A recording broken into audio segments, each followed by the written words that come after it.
Eternal life has been many mortals' quests for centuries, with the concept of living forever being developed over time by authors and directors. However, though romanticized by some, the concept isn't entirely enviable, with the life of a vampire being one of pain and torture, pretty much endless suffering, hiding in the darkness and hunting down fresh blood. So today on Top 5 Scary Videos, I'm going to be counting down our list of the top 5 scary vampire horror movies that changed all the rules, part 2. Before we begin though, be sure to stick around until the end of the video where I'll be responding to some of your comments. And with that, let's jump in. In at 5 we have Daybreakers. Directed by the Spierig brothers and released in 2009, Daybreakers is a science fiction horror film that takes place in a futuristic world overrun by vampires and centers around a vampiric corporation which sets out to capture and farm the remaining humans while researching a substitute for human blood. Ethan Hawke plays the vampire hematologist Edward Dalton, whose work is interrupted by human survivors led by former vampire Elvis, played by Willem Dafoe, who has a cure that can save the human species. The movie sets the stage for a new grave world where life is lived at night, with walkways replacing sidewalks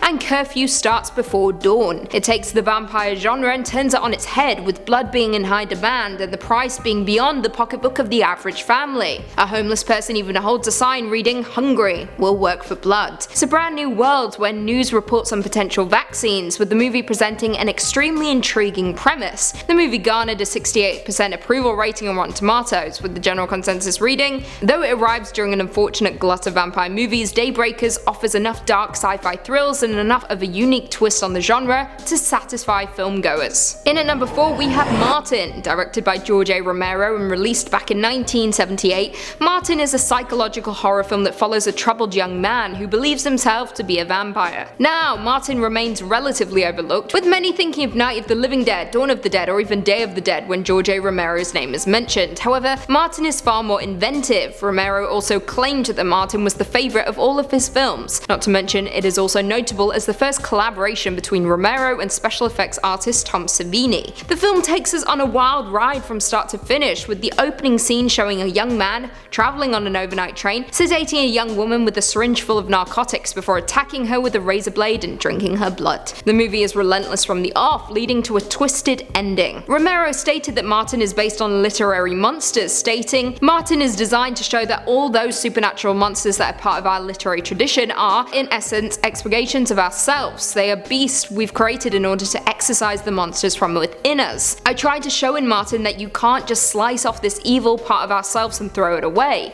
It's a permanent part of us, and we'd better try and understand it." The movie garnered a 90% approval rating, with the general consensus reading, "George A. Romero's contribution to vampire lore contains the expected gore and social satire, but it's also surprisingly thoughtful and boasts a whopper of a final act. The movie is not so much a horror as it is a psychological discomfort and descent into madness. The movie has a lasting legacy and still a vampire staple among horror movie lovers." In at number 3 we have Byzantium. Directed by Neil Jordan and released in 2012, Byzantium is a vampire film starring Gemma Arterton and Saoirse Ronan, with a plot concerning a mother and daughter vampire duo who move into a rundown hotel while hiding out from other vampires. The movie successfully weaves through the themes of history, folklore, and feminist spirit, with us being obliged to care about the vampire wanderers who have spent centuries navigating a man's world. Following on from the excellence of Let the Right One In, Byzantium treads carefully but manages to exist on the same turf and even extend it further into the world of adults. Now, the movie is violent, incredibly violent, with it coming across as torture porn with visuals that make you feel like you're watching something that was meant to remain hidden. Byzantium received positive reviews, with it garnering a 66% approval rating, with the general consensus reading, "Director Neil Jordan remains as expert as ever when it comes to setting a chilling mood, but Byzantium struggles to match its creepily alluring atmosphere with a suitably compelling story."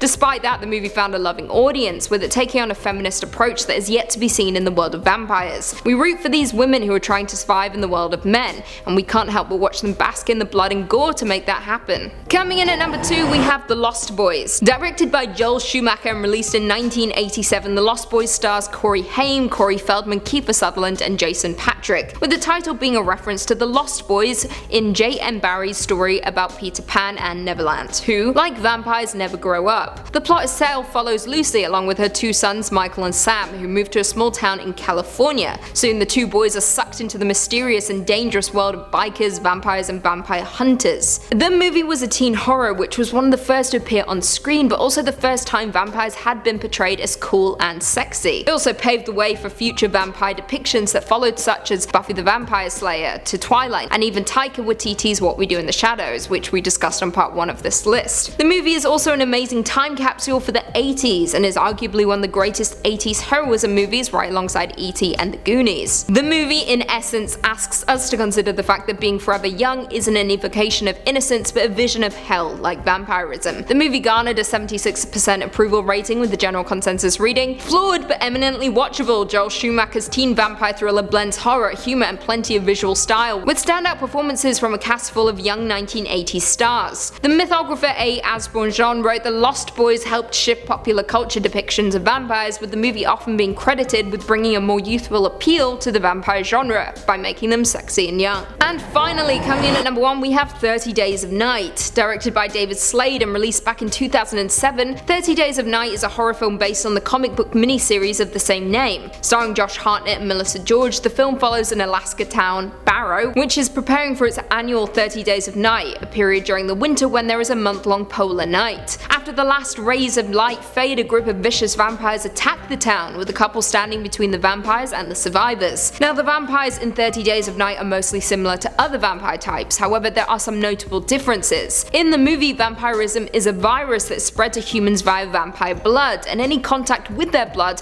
will result in infection and transformation. They also differ in appearance, with deathly grey skin, darkened and narrowed eyes, and most notably their mouths are filled with razor-sharp teeth. They possess superhuman strength, heightened senses, teleportation, telepathy, and of course immortality. However, their weaknesses are decapitation and ultraviolet light, which will result in them disintegrating into ash. Now, while 30 Days of Night is by no means a critical or commercial success, it is a bold and stylish movie with strong visual choices that make the vampires as terrifying as possible. With a story that is at times unbearably bleak, the residents are completely cut off from the outside world, trapped in a snowy tundra being hunted down one by one. The film garnered a 51% approval rating with the general consensus reading. While 30 Days of Night offers a few thrills, it ultimately succumbs to erratic execution. Despite the negative reviews, it resulted in a prequel miniseries, a sequel miniseries, and a straight-to-DVD sequel called Dark Days. Well, there we have it. Do you guys agree with that list? With any vampire horror movies that we missed?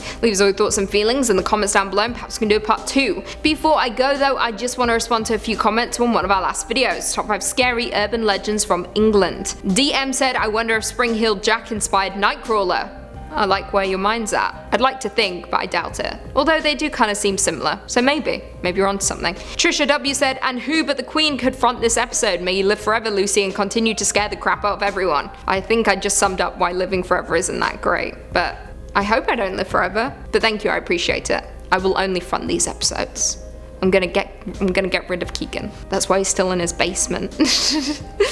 Just kidding. Sophie Francis said, I really want to explore Epping Forest, but the legend of the suicide pool has kept me away. I know it's just a legend, but you won't see me taking any chances. Well, Sophie, I grew up in England, as you can tell, and I went to Epping Forest a lot when I was young. My parents took me.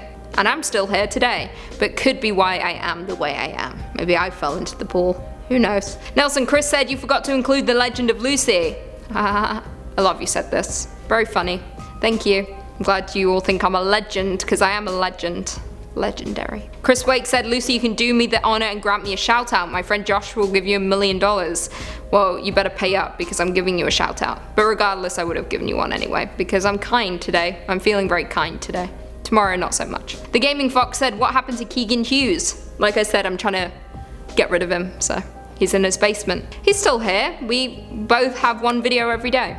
So there we go. And on that note, if you haven't already, be sure to give this video a big thumbs up, subscribe, and turn on notifications so you never miss another scary vid. And until next time, I'll see you later. Now, Martin remains relatively overlooked. Overlooked? Underlooked. Overlooked, yes. Who move into a rundown hotel following on from The Exorcist. Can't speak. This is why I don't film after noon. Coming in at number 2, we have The Lost Boys, directed by Joel. Why did I say Joel? Joel Schumacher. I know, Joel. The movie, in essence, asks us to give me a sec. It's the hair, it's throwing me off. Flawed but eminently watchable. Joel Schumacher. Something's not right. It's too late in the day. I just need to go home.